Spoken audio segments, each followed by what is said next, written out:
यूं ही नहीं मिली ये कामयाबी हमें, दिन रात की मेहनत है इसके पीछे। है इसके पीछे हमारे गुरुजनों की मेहनत, जिसने हमें जीत के जश्न को मनाने योग्य बनाया है। था हमारे पास शालिनी मैम और मोहिंदर सर जैसे गुरुजनों का साथ, जिन्होंने दिखाया हमें सही रास्ता और दिया मौका अपने गुणों को बढ़ाने का और दिखाने का। शालिनी मैम ने विपरीत परिस्थितियों में व कई परेशानियों के होने के बाद भी दिखाई थी हिम्मत व अपने काम व बच्चों के प्रति प्रेम। न मानी हार और ना हार मानना सिखाया। मोहिंदर सर ने रखी थी हम जैसे बच्चों की नींव, पर दोनों की मेहनत व सभी की लगन ने हमें कामयाबी के योग्य बनाया। Thank you all. संविधान की धारा 79 के अनुसार संसद में राष्ट्रपति, लोकसभा तथा राज्यसभा सम्मिलित होगी। आज लोकतंत्र का युग है और विश्व में लगभग सभी देशों ने लोकतांत्रिक शासन व्यवस्था को अपनाया है। भारत ने भी प्रतिनिधात्मक, संसदीय तथा लोकतंत्रात्मक शासन व्यवस्था को अपनाया है। ये तीन शब्द प्रतिनिधात्मक, संसदीय तथा लोकतंत्र हमारी राजनीतिक व्यवस्था की मुख्य विशेषताएं हैं। लोकतंत्र यानी कि डेमोक्रेसी को अब्राहम लिंकन के शब्दों में ज्यादा अच्छी तरह से समझा जा सकता है। Government of the people, for the people and by the people.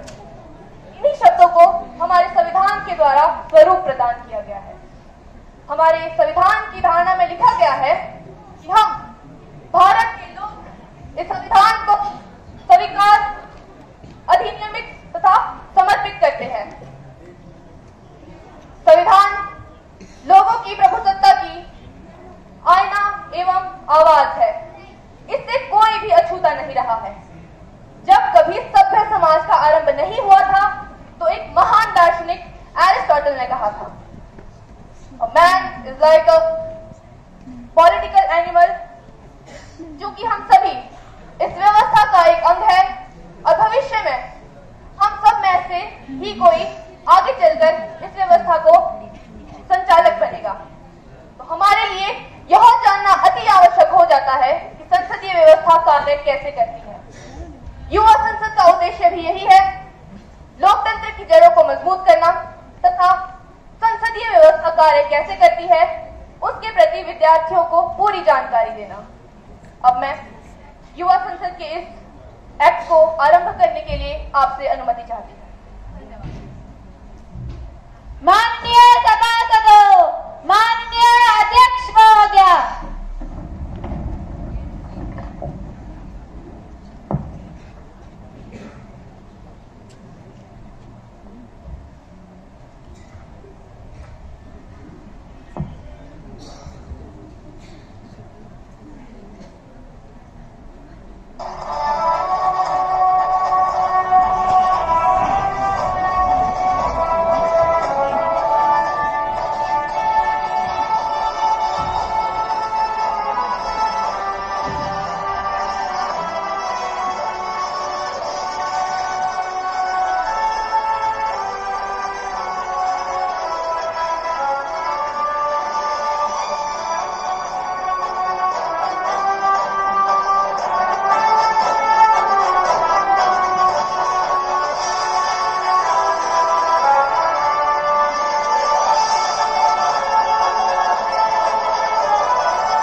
Honorable members, I cordially welcome you all to the session of Parliament.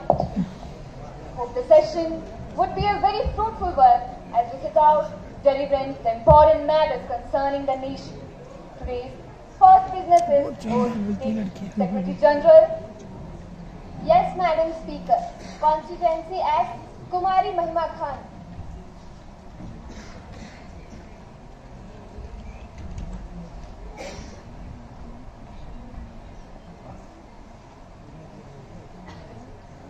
Madam, do you want to take oath or affirmation? Oath.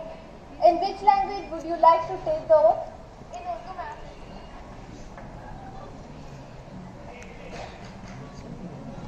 मैं फातिमा, जिसे युवा संसद का रुख मुंतखब किया गया है, खुदा के नाम से फल उठाती हूँ कि मैं भारत के आईन पर जो कानून के बमौजी तय पाया है, इत्तेफाक रखूंगी और उसकी वफादार रहूंगी। मैं भारत के सितारे आला और ताजमीना को बरकरार रखूंगी और जिस ओहदे को मैं संभालने वाली हूँ, इसके फराइज वफादारी से अंजाम दूंगी। ऐसा सब मटेरियल था।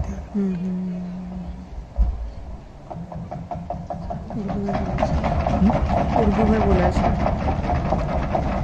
उर्दू है ना स्कूल में, उर्दू वाले मैडम को नहीं किया।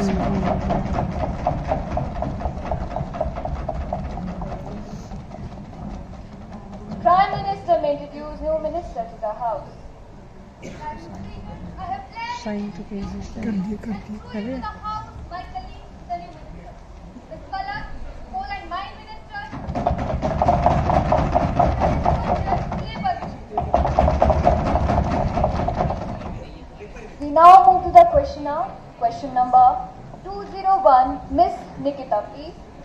ऑनरेबल स्पीकर मैम, क्या शिक्षा मंत्री महोदया ये बताने की कृपा करेंगे कि 2020 की नई शिक्षा नीति तो इन्होंने सबके सामने रख दी, पर क्या ऐसे कदम उठाए भी गए हैं जो हमारे देश के छात्रों के लिए लाभकारी सिद्ध होंगे? धन्यवाद। Yes, the Minister of Education, please. माननीय अध्यक्ष महोदया जी, उत्तर देने से पहले मैं सोहन लाल द्विवेदी जी की कविता में से कुछ पंक्तियां कहना चाहूंगी। लहरों से डरकर कभी नौका पार नहीं होती, नन्ही चींटी जब दाना लेकर चलती है, चढ़ती दीवारों पर 100 बार फिसलती है। आखिर उसकी मेहनत कभी बेकार नहीं होती, कोशिश करने वालों की कभी हार नहीं होती, कुछ किए बिना ही जय जयकार नहीं होती। माननीय अध्यक्ष महोदया जी, 2020 की नई शिक्षा नीति हमारे देश की तीसरी शिक्षा नीति है। शिक्षा व्यक्ति के संपूर्ण विकास के लिए बहुत ही आवश्यक है। नई शिक्षा नीति का मसौदा इसरो प्रमुख रह चुके डॉक्टर के कस्तूरी रंगन की अध्यक्षता में तैयार किया गया। वह प्रधानमंत्री व मंत्रिमंडल की मंजूरी द्वारा इसे लागू कर दिया गया है। नई शिक्षा नीति द्वारा स्कूली शिक्षा से लेकर कॉलेज तक की शिक्षा में कई बदलाव किए गए हैं। वह स्कूली शिक्षा में 5+3+3+4 के फॉर्मेट को अपनाया गया है। वह इसके लिए जीडीपी का 6% भाग प्रयोग किया गया है। वह 2030 तक शिक्षा के क्षेत्र में सकल नामांकन अनुपात 100% लाने का टारगेट रखा गया है। वह विद्यार्थियों को किताबी पढ़ाई के साथ साथ व्यावसायिक शिक्षा, कृषि शिक्षा, तकनीकी शिक्षा, खेल कूद इत्यादि में भी बढ़ावा दिया जाएगा। अब से कॉलेज 4 वर्ष का हो गया है। वह विद्यार्थियों को मातृभाषा में पढ़ाने का प्रावधान किया जाएगा। धन्यवाद अध्यक्ष महोदया जी। Question number 202, Miss Shruti, please. माननीय अध्यक्ष महोदया, आज हमारा देश तकनीकी विकास की दिशा में आसमान की ऊंचाइयां छू रहा है, जिससे आप पूरी दुनिया ही परिचित है। लेकिन तकनीकी विकास के नाम पर digital India, make in India जैसे नारे लगाकर सरकार आम जनता को धोखे में रख रही है। बहुत अफसोस की बात है कि आज हमारे देश में कुछ ऐसे पिछड़े इलाके हैं जहां लोगों ने कंप्यूटर को देखा तक मैडम, आप सीधे प्रश्न पर आइए। यह क्वेश्चन आ रहा है। प्रश्न पर ही आ रहे हैं। माननीय अध्यक्ष महोदया, क्या इंफॉर्मेशन टेक्नोलॉजी मिनिस्टर यह बताने की कृपा करेंगे कि डिजिटल इंडिया मिशन का क्षेत्र क्या है? डिजिटल इंडिया मिशन की नॉर्म क्या है? धन्यवाद। Yes, the Minister of IT, please. Honorable Speaker, ma'am, I want to say that Digital India Mission was launched on 2015. I will give all the answers of the opposition, so I will start with A. To provide digital infrastructure as a source of a utility to every citizen. There are 9 pillars of DIM, which are broadband highway, universal access to program access, public internet access program, e-governance, e-Kranti, information for all, IT for jobs, early harvest program, electronic and manufacturing.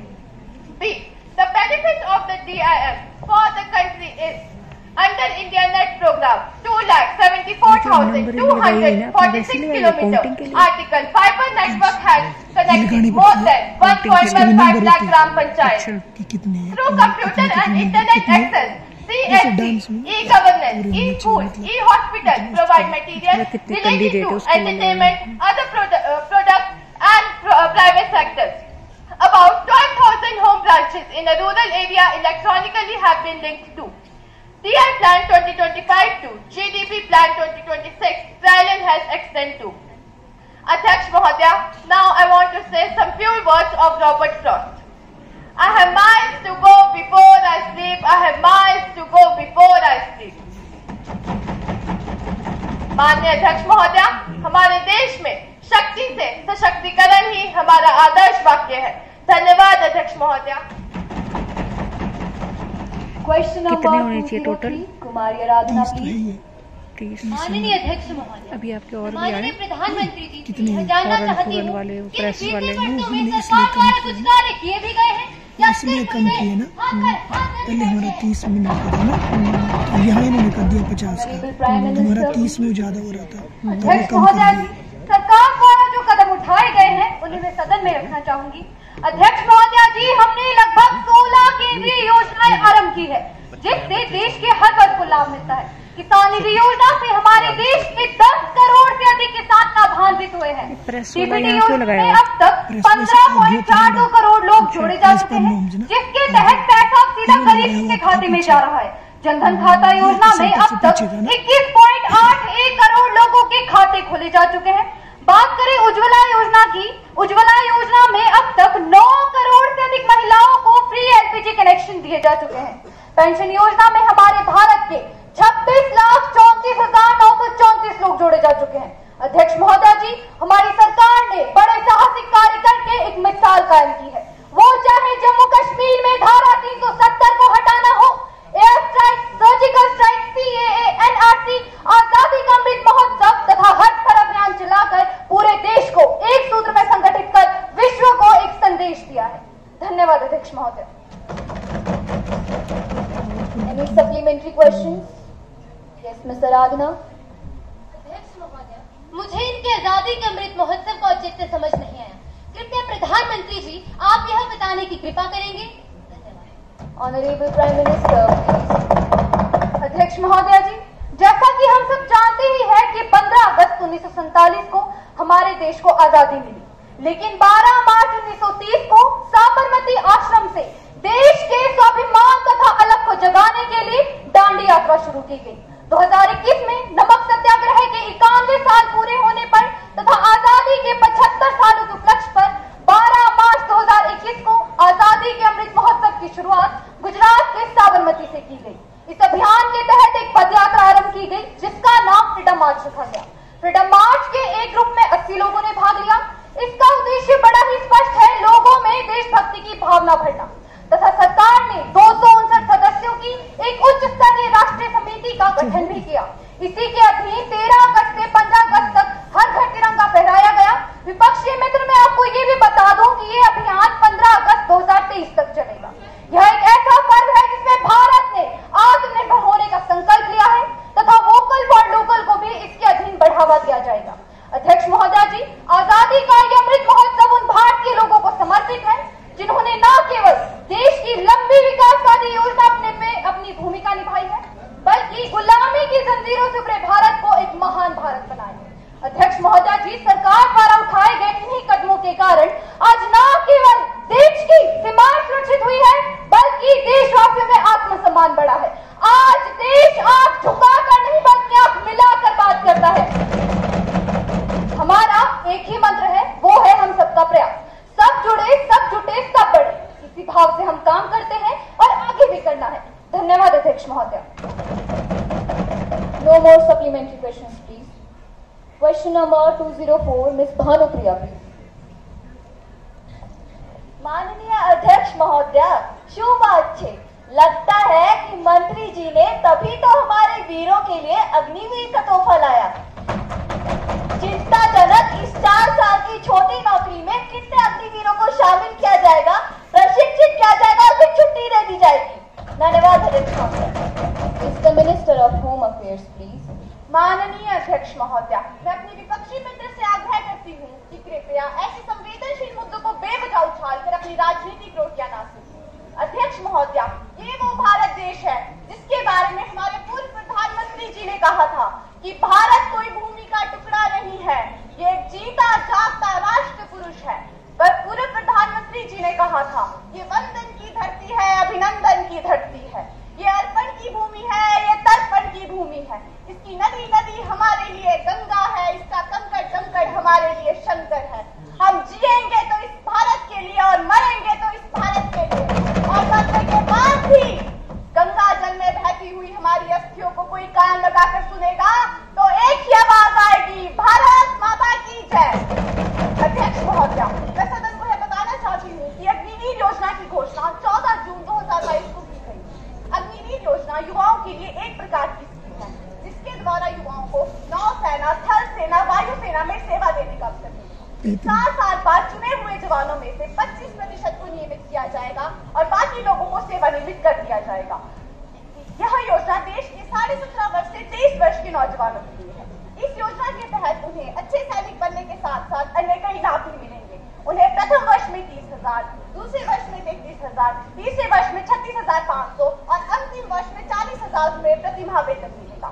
और तो और अध्यक्ष महोदया, उन्हें 4 साल के पश्चात 11 से 12 लाख रुपए के साथ साथ एक अग्निवीर स्किल सर्टिफिकेट भी मिलेगा। और अध्यक्ष महोदया, उन्हें 48 लाख रुपए का इंश्योरेंस तो होगा ही, साथ में 6 महीने की ट्रेनिंग भी मिलेगी। धन्यवाद।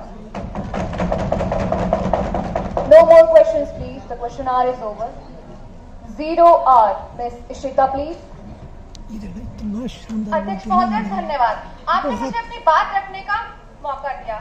अध्यक्ष महोदय, भारत के छलनी हुए जिगर को मरहम लगाने के आशा स्थल पर अपनी बात रखना चाहूंगी कि हम अपनी जान के दुश्मन को अपनी जान कहते हैं, मोहब्बत की सी भूमि को हिंदुस्तान कहते हैं। जो दुनिया में सुनाई दे उसे कहते हैं खामोशी, जो दुनिया में सुनाई दे उसे कहते हैं खामोशी, जो आंखों में दिखाई दे उसे तूफान कहते हैं। जो ये दीवार का सुराख है साहब, जो ये दीवार का सुराख है, चाइना, अमेरिका, पाकिस्तान साजिशों का हिस्सा है, मगर हम इसे अपने घर का रोशनदान कहते हैं। आजादी। अध्यक्ष महोदय, आजादी का असली मतलब वही समझ सकता है जिसने कभी गुलामी की हो। हम सौभाग्यशाली हैं कि हमने स्वतंत्र भारत में जन्म लिया। यूं तो आजादी की लौ 1857 में ही जल चुकी थी, जो मशाल बनकर 1947 में देश को आजाद कराई। प्राचीन, मध्यकालीन, वर्तमान भारत के उदाहरणों से स्पष्ट करना चाहूंगी कि जब हम फिरंगियों के फेरे में फंस गए थे तो रंगने बसंती चोला की एक आवाज पर टोलों के टोले उमड़ाते थे और उनके वंदे मातरम के नारों से खून में आने वाला 5-5 डिग्री का तूफान अंग्रेजी शासकों की जड़ों में तूफान ला देता था। लोग मर जाते थे, मिट जाते थे, फांसी चढ़ जाते थे, तो वो भी अपनी देशभक्ति साबित कर रहे थे। अध्यक्ष महोदया, उसके बाद 62, 65 और 71 के युद्धों में अपना सुहाग गवा देने वाली औरत जब घर के हालात ये हो जाया करते थे कि प्यार भी भरपूर गया, मांग का सिंदूर गया, कि प्यार भी भरपूर गया, मांग का सिंदूर गया, नन्हे ननिहालों की लंगोटियां चली गई, छोटी छोटी बेटियों की चोटियां चली गई, बाप की कमाई गई, भाई की पढ़ाई गई, ऐसा एक विस्फोट हुआ, पता ही चला नहीं, पूरे जिस्म की ही बोटियां चली गई। और आपके लिए तो एक आदमी मरा है साहब, किंतु मेरे घर की तो रोटियां चली गई। अध्यक्ष महोदया, अब तो हमसे हमारा तिरंगा झंडा भी ये पूछने लगा है कि क्या बात है भारत, आजकल मैं लहराने से ज्यादा कफन में दफनाने के क्यों काम आ रहा हूँ। हृदय तो उस दिन फट गया जब बूढ़ी माँ अपने बेटे के चिथड़ों को देखकर बोली कि साहब, आप तो भर्ती में 1 इंच भी कम नहीं लेते, मैं आधा शरीर कैसे ले लूं। इस तरह के हालात पैदा होने के बावजूद भी एक माँ अपने बेटे को सरहद पर दुश्मनों की धज्जियां उड़ाने के लिए भेज देती है और पत्र लिखकर ये भेजा करती है कि अम्मा ने खत लिखा है बड़े चाव से, पुत्र मेरे घबरा न जाना, 1 इंच भी पीछे ना हटना, चाहे इंच इंच कट जाना, चाहे इंच इंच कट जाना। इस तरह पूरा परिवार अपनी देशभक्ति साबित कर रहा था। तब देश बलिदान मांगता था, तब देश मर जाने को कहता था, तब देश लड़ जाने को, मिट जाने को, फांसी चढ़ जाने को कहता देश मर जाने को, मिट जाने को, फांसी चढ़ जाने को नहीं कहता, बल्कि मेरे विचारों में यदि कोई व्यक्ति अपना काम पूरी ईमानदारी, पूरी मेहनत और लगन से करे तो वही सच्चा देशभक्त है। मैं नहीं मानती कि फेसबुक और व्हाट्सएप की डीपी को 3 रंग में रंगना ही देशभक्ति है। और यदि आप कहेंगे कि साल में 2 बार हाथ में तिरंगा ले लेना देशभक्ति है, तो मैं पूछना चाहूंगी कि फुटपाथ पे रहने वाला वो बच्चा ट्रैफिक की छांव में नंगे पांव में तिरंगा बेच रहा होता है, तो क्या आप उसे उसकी देशभक्ति कहेंगे? अध्यक्ष महोदय, ये उसकी देशभक्ति नहीं, उसके पेट के भूख की शक्ति है जो उसे ऐसा करने पर मजबूर करती है, क्योंकि ना मस्जिद को जानते हैं ना शिवालयों को जानते हैं। अध्यक्ष महोदय, ना मस्जिद को जानते हैं ना शिवालयों को जानते हैं। जो पेट के भूखे होते हैं वो सिर्फ भोजन के निवालों को जानते हैं, भोजन के निवालों को जानते हैं। अपने परिवार, अपने समाज, अपने देश के लिए समर्पण का भाव है देशभक्ति, और हर देशद्रोही के जीवन में आने वाला तूफान है हमारी सच्ची देशभक्ति। धन्यवाद अध्यक्ष महोदय। Miss Bhanupriya please. आपने मुझे बोलने का मौका दिया, उसके लिए बहुत बहुत धन्यवाद। मैं देश में हो रहे बढ़ते क्राइम रेट के ऊपर रोशनी डालना चाहूंगी। जैसे दिल्ली में हुए श्रद्धा मर्डर केस के बारे में तो हम सबको मालूम ही है, कैसे आफ्ताब ने 18 मई को श्रद्धा का मर्डर किया और फिर उसकी बॉडी को 35 टुकड़ों में काट कर रोज रात 18 दिनों तक उसे डिस्पोज करता रहा। हैरानी की बात तो यह है कि हमें इस केस के बारे में पूरे 6 महीने बाद पता चला, और ऐसे ही ना जाने कितने केस हमारे देश में दिन प्रतिदिन बढ़ते ही जा रहे हैं, और यह एक चिंता का विषय है। धन्यवाद अध्यक्ष महोदय। Mister Shani please. Thank you, Madam Speaker, for giving me this opportunity to speak. A. The latest position of the numbers of elephants getting killed in locomotive accident or railway tracks in country. B. Whether keeping in view the present situation, government have adequate plans to meet the situation, and if not, A. Then what are the measures proposed to be taken by the government to deal with the situation?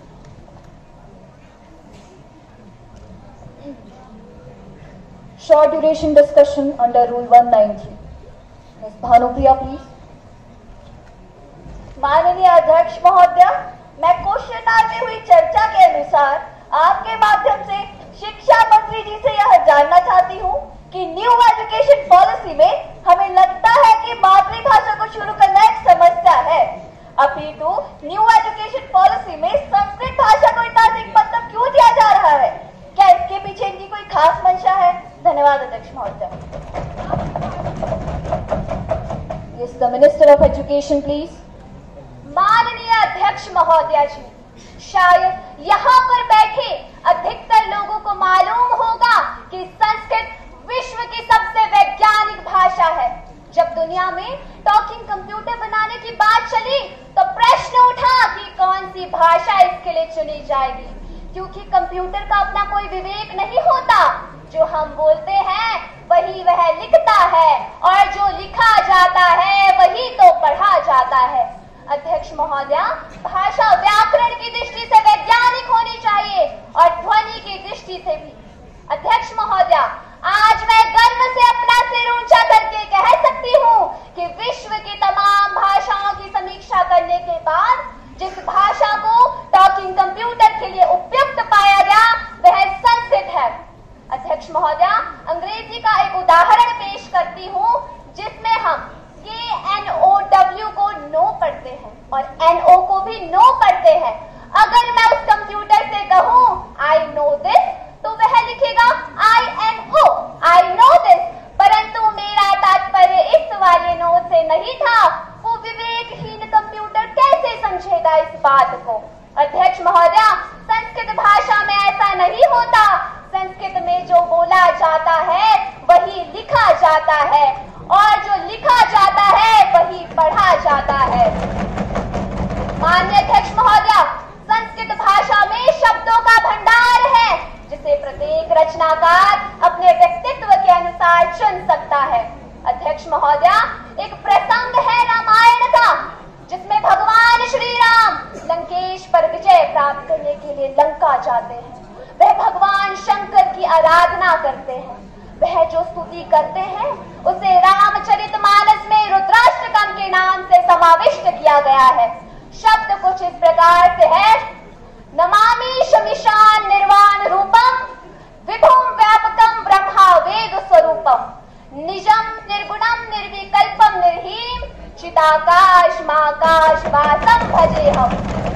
अध्यक्ष महोदया, उसी दौरान रावण ने भी भगवान श्री राम पर विजय प्राप्त करने के लिए आराधना करी थी। उन्होंने अपना स्रोत स्वयं रचा था, जिसे शिव तांडव के नाम से जाना जाता है। शब्द कुछ इस प्रकार से है, डमट डमट डमट मन निनाद वद डमरवयम चकार चंड तांडवम तनोतु न शिव शिवम जटाकटाह संभ्रमभ्र मन्निलंब निर्झरी विलोल विच्छिवल्लरी विराजमान मूर्धनि तगत तगत तगत चुलाट पट्टा पावके किशोर चंद्रशेखरे रति प्रतीक्ष्णम। अध्यक्ष महोदया, यदि ये 2 श्लोक मैं किसी बच्चे के समक्ष रख दूं और पूछूं कि बच्चा बताओ इनमें से कौन सा श्लोक रावण द्वारा रचा गया होगा, कौन सा राम द्वारा कहा गया होगा, तो वह बच्चा बिना कुछ जाने भी कहेगा डमट डमट डमट ये रावण द्वारा रचा गया होगा और नमामि शमिशाम ये राम द्वारा, क्योंकि यह उनके व्यक्तित्व से मेल खाता है।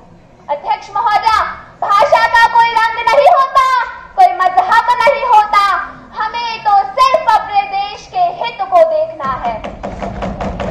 अध्यक्ष महोदया, मंदिर में दाना चुगकर चिड़िया मस्जिद में पानी पीती है। मंदिर में दाना चुगकर चिड़िया मस्जिद में पानी पीती है।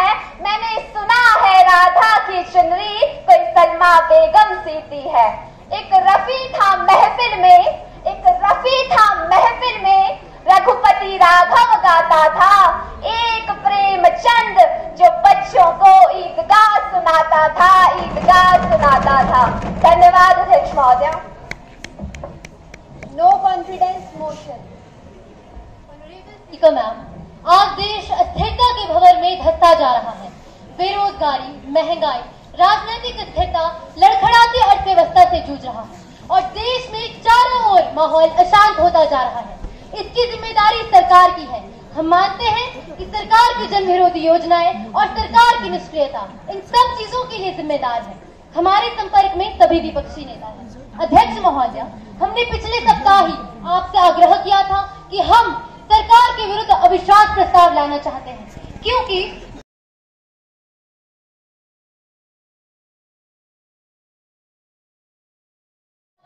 देश को इस निष्क्रिय सरकार से निजात दिलवाना चाहते हैं और संसद में आज सरकार के विरुद्ध अविश्वास प्रस्ताव प्रस्तुत करते हैं। धन्यवाद। Respected leaders of opposition, it's your democratic right to criticize the government and its policies. You have the privilege to bring no confidence motion against the government, and I have received the letters through which you have requested to bring no confidence motion. Secretary General, procedure for no confidence motion should start.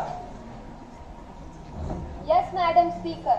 Honorable members, you all are provided with voting pads, or you may vote through your mobiles also.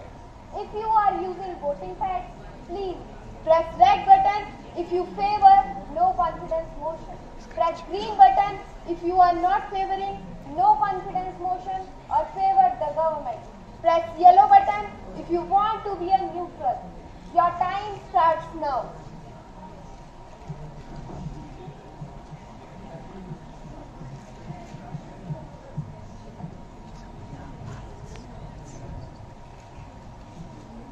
Okay, members, I have received the answers. So total members in the House, 451. Members favoring no confidence motion are 126. And members not favoring no confidence motion or favoring the government are 325. Neutral members 0.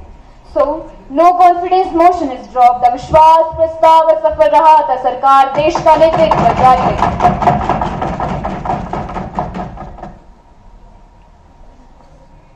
Short duration discussion under Rule 193. Ms. Bhanupriya, please.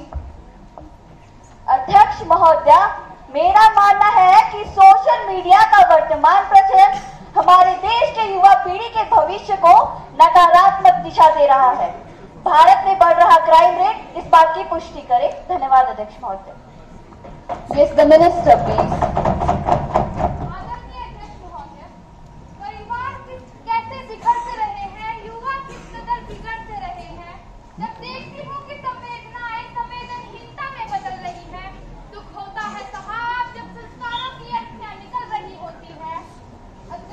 अध्यक्ष महोदय, मैं जानती हूँ कि हम वक्त की नजाकत को नजरअंदाज नहीं कर सकते।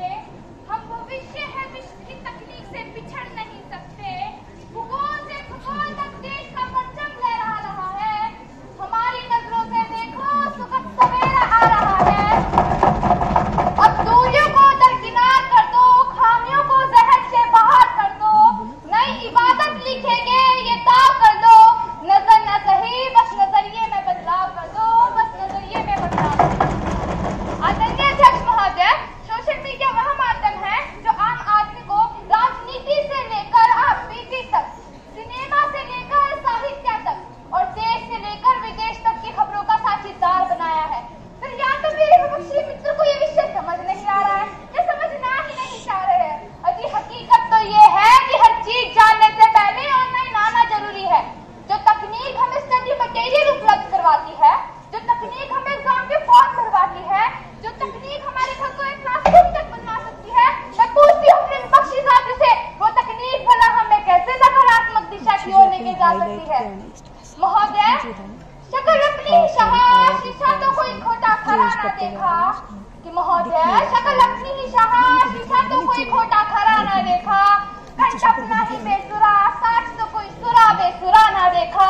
और ये तो अपनी अपनी सोच की बात है कि तुमने कुछ भला ना देखा और मैंने कुछ बुरा ना देखा।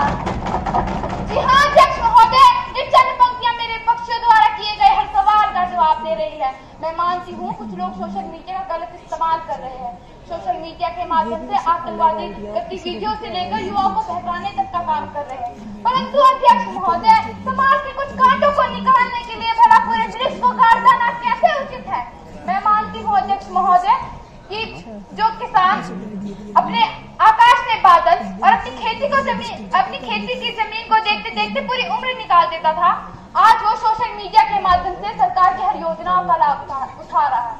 जो स्त्री घूंघट की ओर में बैठी थी, आज मैं और आप बनकर समाज में आगे आ रही है। फिर भला समाज कैसे बिगड़ रहा है। अध्यक्ष महोदय, हर तरफ हमारी तरक्की की इमारत लिखी जा रही है, फिर भला समाज कैसे बिगड़ रहा है। धन्यवाद अध्यक्ष महोदय। Now, let us take up the calling attention motion under Rule 198. Miss Jagriti, Miss Aarti and Miss Nipunika and Miss Bhumika want to call the attention of Honorable Minister of Finance. Please. माननीय अध्यक्ष महोदय, मैं वित्त मंत्री जी का ध्यान सरकार के पीपीएल संबंधी अल्पनामे की ओर आकर्षित करना चाहती हूँ। सरकार ने पीपीएल संबंधी अल्पनामा फिल्मों के साथ धोखा है। इसमें प्रतिदिन का जो हिसाब बताया गया है वो हम पशु के जीवन जीने जैसा है। महंगाई की आग में आम आदमी को झुलसाकर अब खुद सरकार ने अपने हाथ जला लिए हैं और नीति आयोग पर दी गई परिभाषा ने तो जैसे जख्मों पर नमक ही छिड़क दिया। अध्यक्ष महोदय, नीति आयोग ने सुप्रीम कोर्ट में कहा था कि शहर में 25 रुपए और गाँव में 26 रुपए खर्च करने वाला शख्स गरीब नहीं होता। कृपया संसद की गरिमा बनाए रखें। 5,000 रुपए में गुजारा नहीं कर सकता। देश में गरीबी की परिभाषा में कुछ गड़बड़ है। अध्यक्ष महोदय, कुछ तो गड़बड़ है। आंकड़ों का समर्थन करते हुए हम में से ही कुछ एक लोगों ने कहा है कि 12 रुपए और 5 रुपए में भरपेट खाना मिलता है। महोदय, नीति आयोग ने अपनी रिपोर्ट उच्चतम न्यायालय को हल्फनामे के तौर पर दी है और इस बात पर खुद प्रधानमंत्री महोदय ने हस्ताक्षर भी किए हैं। सदन ये जानने के लिए बेताब है कि सरकार की कौन सी दुकान में खाने पीने के लिए इतना सस्ता सामान मिलता है। आखिर कौन सी दुकान में। कृपया संसद की गरिमा बनाए रखें।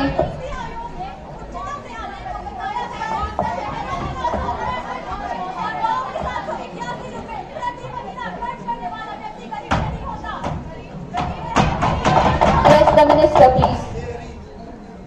माननीय अध्यक्ष महोदया, विश्व बैंक का मानना है कि 7 रुपए रोजाना खर्च करने वाला व्यक्ति कभी गरीब नहीं माना जा सकता।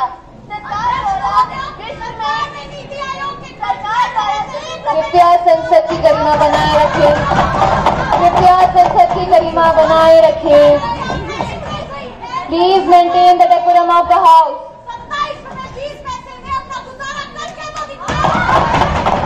कृपया संसद की गरिमा बनाए रखें। प्रधानमंत्री के अनुसार सरकार की ऐसी कौन सी दुकान में खाने पीने का इतना सस्ता सामान मिलता है? कृपया संसद का गरिमा बनाए रखें प्लीज। माननीय सभासदों, कृपया संसद की गरिमा बनाए रखें। Please maintain the decorum of the house. माननीय सभासदों, आपके संवैधानिक अधिकारों का हनन नहीं होगा, किंतु आपस में ऐसे उलझना संसद की मर्यादा के विरुद्ध है। The house is adjourned till tomorrow. कल तक के लिए सदन को स्थगित किया जाता है।